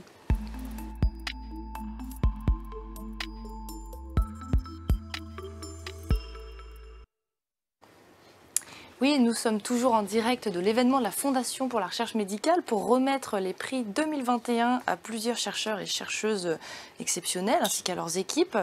Et pour cette dernière table ronde donc sur l'intérêt de la pluridisciplinarité dans la recherche sur les maladies infectieuses, nous accueillons nos deux derniers lauréats. Nous avons d'abord Sandrine Bourdoulouz. Bonsoir Sandrine Bourdoulouz. Vous êtes distinguée par le prix Jacques Pirot, qui provient d'une donation de Marcel Pirot dédiée à son fils, Jacques, et qui est destiné à financer des recherches sur les maladies infectieuses. Vous êtes, Sandrine Bourdoulouz, directrice de recherche au CNRS. Vous êtes à la tête également d'une équipe à l'Institut Cochin à Paris. Et vous étudiez les infections invasives à méningocoque qui peuvent être très sévères, voire parfois fatales. Merci d'être avec nous ce soir. Peut-être un mot sur le prix que vous avez reçu. Déjà, je suis très honorée et heureuse de recevoir ce prix, évidemment, au nom de toute mon équipe et surtout de nos collaborateurs. Il s'agit évidemment d'un travail qui implique beaucoup de personnes et de longue haleine. Et nous sommes vraiment tous ravis et je tiens à féliciter vraiment toutes les personnes impliquées dans ce travail. Très bien. Également avec nous en plateau ce soir, nous avons Monsieur Simon Cochemez. Bonsoir, merci d'être là. Vous avez reçu le prix Lucien Tartois. Il provient d'une donation donc, de Lucien Tartois, qui était le chef du service culturel du Palais de la Découverte. Ce prix est destiné à financer des recherches en oncologie, en immunologie ou en virologie. Alors, Monsieur Cochemez, vous êtes économiste, statisticien de formation, mais désormais vous dirigez une unité à l'Institut Pasteur à Paris. Vous êtes spécialisé dans la modélisation mathématique des maladies infectieuses pour en comprendre les mécanismes de propagation et tous les aspects d'une épidémie. Cette expertise vous a d'ailleurs amené à rejoindre l'année dernière le Conseil scientifique Covid-19. Merci à tous les deux d'être avec nous. Alors, avant de démarrer la partie questions de cette table ronde, quelques mots introductifs. Depuis Louis Pasteur, la recherche sur les maladies infectieuses est l'une des disciplines d'excellence de la France. La vaccination, les antibiotiques ont peut-être pu laisser croire que les maladies infectieuses seraient un jour vaincues. Mais la pandémie actuelle nous rappelle évidemment que ce n'est pas le cas et que nous sommes vulnérables. Et d'autres menaces pèsent encore sur nous, comme l'apparition de résistances bactériennes, l'émergence de nouveaux virus, notamment avec la fonte du permafrost, qui laisse craindre justement cette réémergence. Alors pour faire face à ces menaces, et oui, et aussi le grignotage des écosystèmes, la pandémie actuelle en est peut-être une manifestation. Alors pour faire face à ces menaces et y répondre efficacement, il est très important de poursuivre cet effort scientifique dans ce domaine-là. Et pour cela, une recherche multidisciplinaire est essentielle parce que c'est la condition sine qua non pour s'attaquer à tous les aspects de la lutte contre les agents infectieux. Et justement, les travaux de nos deux lauréats en plateau ce soir illustrent bien cette multidisciplinarité. Alors, Madame Bourdoulouz, vous étudiez la façon dont les méningocoques, cette famille de bactéries potentiellement très dangereuses pour nous, s'accrochent à la paroi de nos vaisseaux sanguins Est-ce que vous pouvez nous expliquer ce que vous cherchez à découvrir à travers vos travaux et en quoi il nécessite de la multidisciplinarité? Donc, il s'agit d'une bactérie qui infecte l'homme par la voie sanguine. Elle va coloniser les vaisseaux, que ce soit en périphérie ou au niveau cérébral. Et lors de cette interaction, elle peut soit rejoindre les méninges, où elle est responsable de méningite, d'où le nom Neisseria meningitidis ou méningocoque. Ce qui n'est pas la partie la plus importante, c'est son aspect où elle va coloniser les vaisseaux en périphérie, induire des dommages vasculaires extrêmement importants qui vont créer des lésions de type purpurique. Donc c'est une maladie assez foudroyante qui nécessite des interventions thérapeutiques très précoces. Et malgré ces interventions très thérapeutiques précoces, on évolue rapidement vers ces formes nécrotiques qu'on a du mal aujourd'hui à endiguer. Donc nos travaux consistent à comprendre comment cette bactérie colonise ces cellules endothéliales, induit ces dommages vasculaires. On est dans la compréhension vraiment des mécanismes fondamentaux, moléculaires. Et ceci nous a permis, une fois qu'on a compris les facteurs à la fois bactériens et cellulaires impliqués, de pouvoir imaginer de nouvelles approches thérapeutiques visant à cibler la bactérie ou visant à protéger l'hôte de ces infections à bactéries. Et en fait, vous dites que du coup, les antibiotiques ne fonctionnent pas. Alors, les antibiotiques fonctionnent, mais ne sont pas suffisants à endiguer les lésions vasculaires occasionnées par ces infections à méningocoque. D'accord. Donc, il est important d'avoir plusieurs acteurs, des acteurs qui connaissent très bien la bactérie, d'où nos interactions avec le laboratoire du professeur Xavier Nassif à l'Institut Necker Enfants Malades. Ce sont des spécialistes de cette bactérie. Nous-mêmes, nous sommes plus des spécialistes de la biologie vasculaire. Donc on s'intéresse plutôt au versant hôte et puis on doit comprendre comment donc se fait cette interaction, donc ce dialogue entre la bactérie et la cellule endothéliale. On a besoin aussi de comprendre pourquoi et comment elle échappe au système immunitaire, donc avoir une connaissance un peu de l'immunologie et après pouvoir aller vers des applications thérapeutiques. Voilà, ça nécessite effectivement un panel de spécialistes dans plein de domaines différents. Et ces méningites-là, cette bactérie-là, elle concerne combien de patients chaque année à peu près pour qu'on ait un ordre d'idée? Une idée. Alors, en France, c'est en moyenne 400 cas par an, dont 70 qui vont évoluer vers cette forme sévère et fatale. Le plus gros des épidémies ont lieu en zone subsaharienne, donc c'est la zone qui s'étend de l'Éthiopie au Sénégal, qu'on appelle la ceinture méningo-coccique, qui a été longtemps le lieu où sévissait ce type d'infection jusqu'à l'arrivée heureuse d'un vaccin.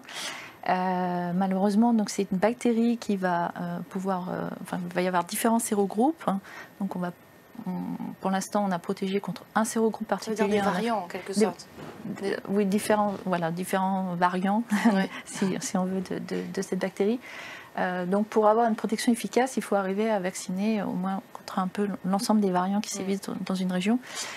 Donc, pour l'instant, en Afrique, on a réussi à se débarrasser du variant endémique, mais on voit apparaître maintenant d'autres variants qui prennent la place.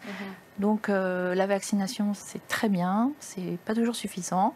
Et les antibiotiques sont indispensables et il faut tout de même envisager d'autres approches thérapeutiques pour pouvoir contrer ce type de maladie. Oui, d'autant qu'on a une résistance aux antibiotiques là, qui s'accélère. Heureusement, le méningocoque n'est pas encore trop résistant.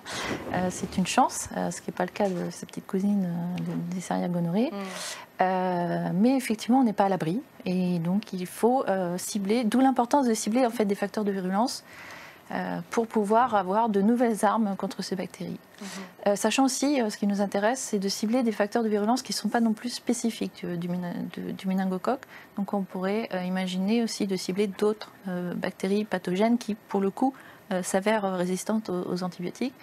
Et dans les mécanismes où on cherche à protéger l'hôte, ce sont des mécanismes qui pourraient aussi s'appliquer à d'autres bactéries responsables de sepsis, de septicémie chez l'homme, donc avec des applications plus générales que le méningocoque. Très bien, merci beaucoup pour vos réponses. Monsieur Cochemet, je me tourne vers vous. Est-ce que vous pouvez nous exposer un peu dans les grandes lignes, vous, quels sont vos travaux? Enfin, je connais un petit peu parce que du coup, on s'est eu au téléphone quelques fois pendant cette pandémie. Mais voilà, à quoi allez-vous dédier ce prix? Comment allez-vous l'utiliser? Pour quelle recherche? Donc déjà, pour leur prix, merci beaucoup aux donateurs.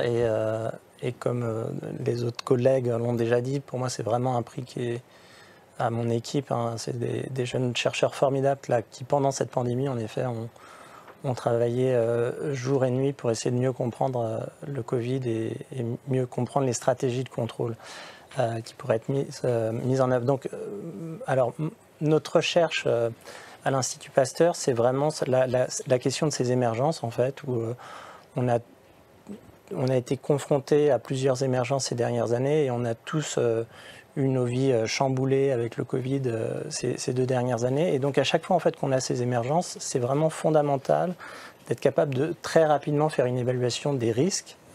Et pour ça, on a besoin de comprendre ce qui se passe, de comprendre le virus, de comprendre ses caractéristiques de transmissibilité, de sévérité. Et en fait, faire cette évaluation rapidement, c'est très difficile parce que typiquement, au tout début d'une émergence, les données qui nous viennent du terrain vont être souvent très très incomplètes. On observe mal les chaînes de transmission. Les cas qu'on voit souvent sont les plus sévères. Il peut y avoir une épidémie galopante de personnes asymptomatiques mais qui ne sont pas détectées. Tout à fait. Et ça rend l'évaluation très difficile. Et donc, notre premier travail, c'est de développer des méthodes pour, malgré ces limites dans les données, être capable d'en tirer de l'information. Et puis qu'une fois qu'on a commencé à caractériser tous ces paramètres sur la transmissibilité, la sévérité, il y a vraiment un besoin de traduire ça en fait en impact, en pratique. Qu'est-ce que ça signifie pour nos hôpitaux, pour la santé des Français, qui va être touché? Et ça, c'est des questions qui sont complexes parce que ces épidémies sont des processus complexes. Bon, alors là, je pense que maintenant tout le monde est expert en épidémiologie un petit peu. Sur Twitter. Voilà. Et donc, on a besoin là de modèles mathématiques pour essayer d'apprécier ces dynamiques de propagation complexes.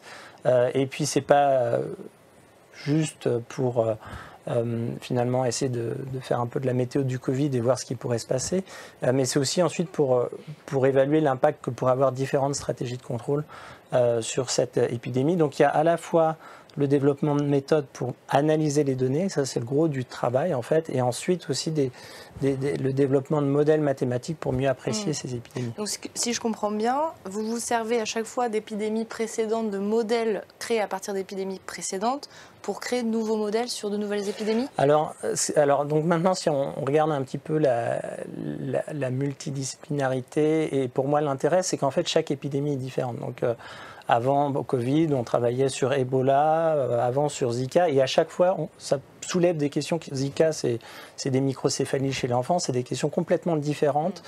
Bien entendu, on construit une expérience avec chaque épidémie, et donc nos modèles grandissent, s'informent les uns les autres en fonction de situations qu'on a déjà pu explorer, mais chaque épidémie est différente. Je trouve que moi, pour le côté pluridisciplinaire, ce qui est fascinant quand on s'intéresse aux épidémies, c'est que justement, une épidémie, c'est bien entendu, il faut comprendre le virus. Alors donc ça veut dire on doit parler avec des virologues, mais ensuite c'est pas suffisant. On l'a bien vu là pendant le Covid et on continue à le voir. C'est aussi vraiment un processus social. Il y a beaucoup d'humains, il y a de la géographie, et donc ça veut dire qu'en fait on doit travailler avec des médecins, des cliniciens, des virologues, des experts sur les thématiques de mobilité, de sciences sociales. Et donc on a vraiment une discipline qui est en train de grandir en complexité en fait, en s'appuyant sur des expertises extrêmement variées. Et c'est ça qui fait vraiment la richesse, je pense, de la recherche. Je crois que vous travaillez aussi avec l'équipe qui étudie, qui analyse l'eau des égouts. Pour, Alors, on suit... Donc là, nous, on ne collabore pas spécialement avec eux, mais on travaille avec toute une panoplie d'experts de champs très très variés. Et c'est vraiment une richesse. Et pour un processus comme une épidémie, c'est vraiment de ça dont on a besoin. Comment, quand on vient des mathématiques comme vous, on switch comme ça sur la biologie? Est-ce que finalement, c'est pas un problème?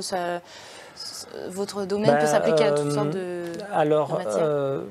Donc, mon cursus, j'ai fait, avant ça s'appelait un DEA, maintenant c'est un master, et ensuite, comme nos jeunes chercheurs, j'ai fait une thèse, un postdoc, il ne faut pas rester, et je pense que c'est très bien d'avoir une expertise en mathématiques et venir du monde des mathématiques, je pense que ce n'est pas du tout un problème, mais on ne peut pas, et je pense que ce sera pareil pour finalement toutes les disciplines, quand on rentre dans ce domaine, on ne peut pas juste être mathématicien, il faut acquérir d'autres expertises. Donc c'est très bien d'avoir cette expertise parce que sinon, bien sûr, pour faire des modèles mathématiques, c'est compliqué. Mais ça ne suffit pas. On a aussi des mathématiciens on a du mal, si on a juste une expérience en mathématiques, à faire ce type de travaux, et donc il faut l'enrichir, cette expérience avec les échanges avec les épidémiologistes, les cliniciens, qui fait que, alors je ne vais pas devenir médecin, mais en revanche je suis sans doute plus épidémiologiste maintenant que mathématicien. Et donc il faut vraiment construire en termes de développement des chercheurs, ça veut aussi dire qu'il faut permettre des passerelles en fait entre disciplines, il ne faut pas rester dans des silos, et je suis clairement dans une discipline où on a besoin de chercheurs avec une expertise en mathématiques, mais il faut que ces mathématiciens, à terme, soient aussi des biologistes, des épidémiologistes, des immunologistes. Tout à fait.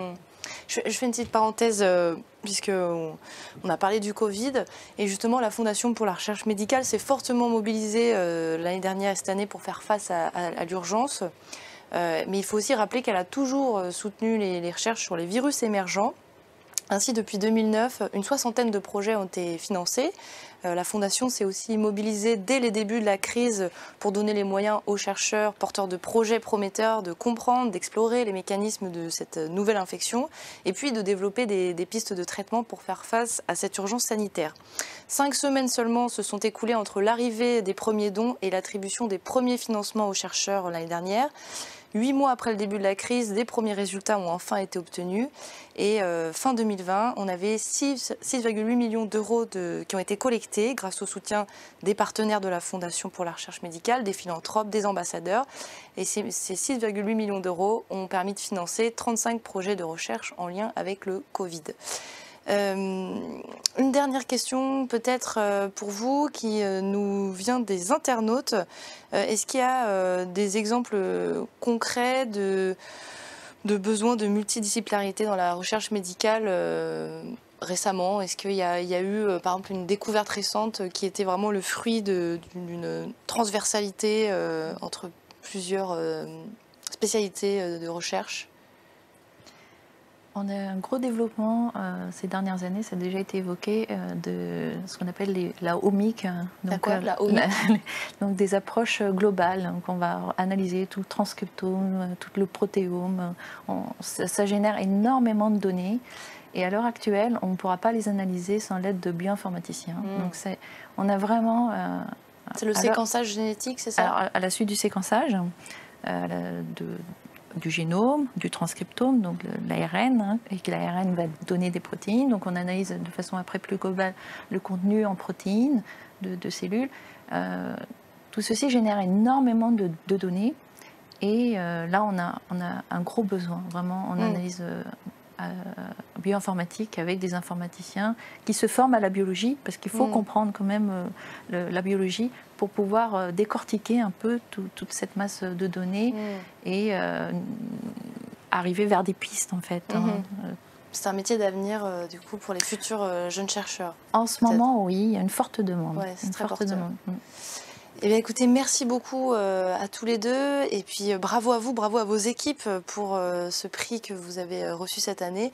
Bonne continuation dans vos travaux.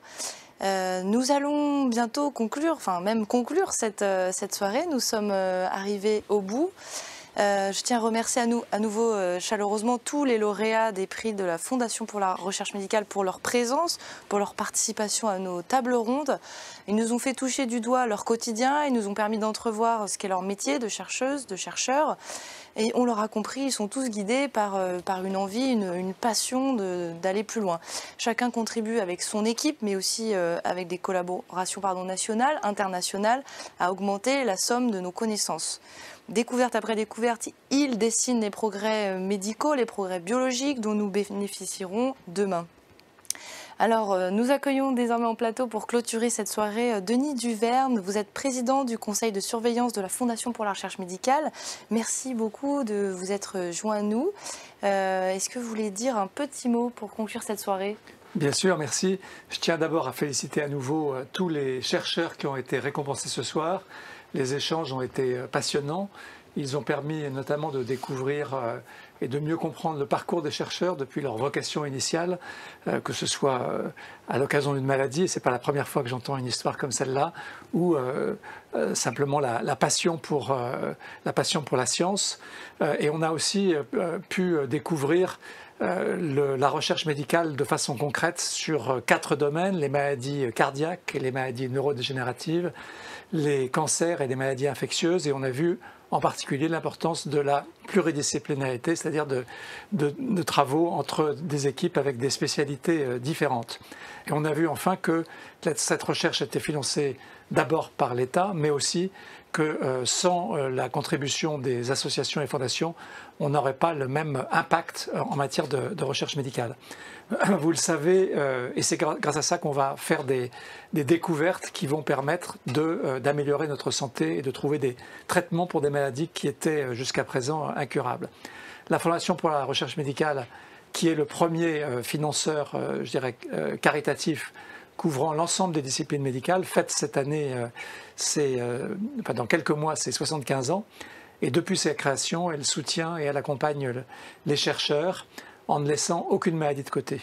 Elle s'attache à répondre donc à des enjeux majeurs de santé publique. On a évoqué ce qui a été fait vous avez évoqué ce qui a été fait pour la recherche sur le Covid.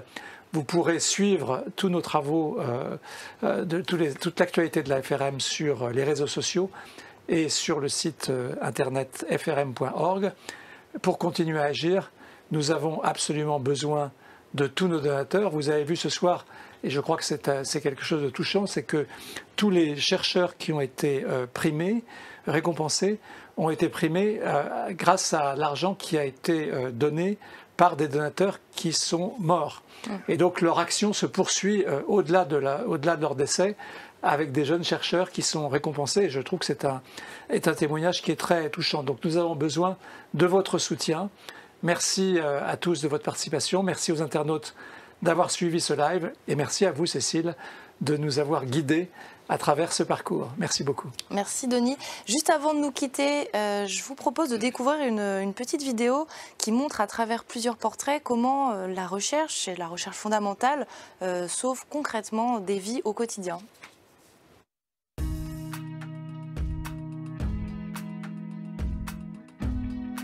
La Fondation pour la recherche médicale soutient chaque année des projets de recherche prometteurs qui amélioreront ou sauveront des vies demain.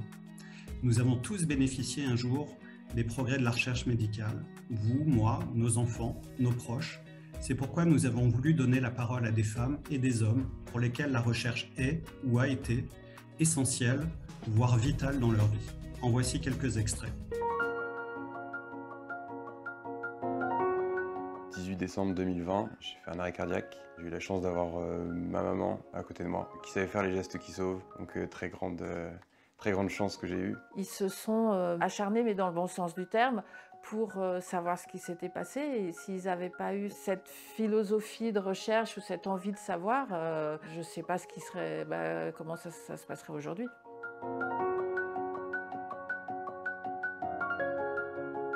En juillet 2015, j'ai senti que j'avais une masse au sein gauche quand je prenais ma douche. Et la biopsie a confirmé que j'avais un cancer du sein triple négatif. Je ne savais pas que ça existait. Je suis dans un protocole de recherche clinique qui est destiné aux femmes qui ont un cancer du sein triple négatif avec métastase.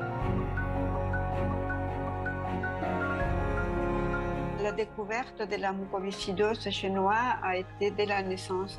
Aujourd'hui, c'est un miracle. J'ai été greffée des 2 poumons il y a 1 an et demi. À l'époque, je pensais qu'une fois qu'on était greffé, on avait, ça nous donnait peut-être 5 ans de plus et après, plus rien, quoi. Alors que pas du tout. Il y a des personnes greffées qui ont une vie de famille presque normale.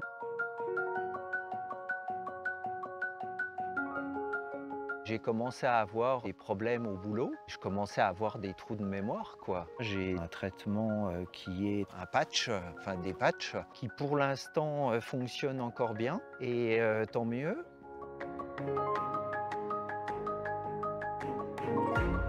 Au début, c'est mes parents qui ont cru qu'ils allaient m'enterrer dans 3 mois parce qu'ils voyaient la balance s'enflammer. Et après, c'est les médecins qui m'ont donné 3 mois. Première anneau, j'étais à 160 kg et j'avais 16 ans. J'ai été vraiment sauvée par la recherche médicale. La recherche médicale sauve des vies. Si je n'étais pas rentrée dans ce protocole, je ne sais pas trop ce qui me serait arrivé. La recherche médicale est importante parce qu'il faut que les malades puissent avoir des médicaments. Le docteur m'a dit ça prendra 15 ans, ça prendra 20 ans, mais je vous trouverai un traitement. Eh ben, je peux vous garantir que juste ça, ça vous donne un espoir, mais de fou. Merci la science. Il y a juste ça à dire, quoi. Merci la science.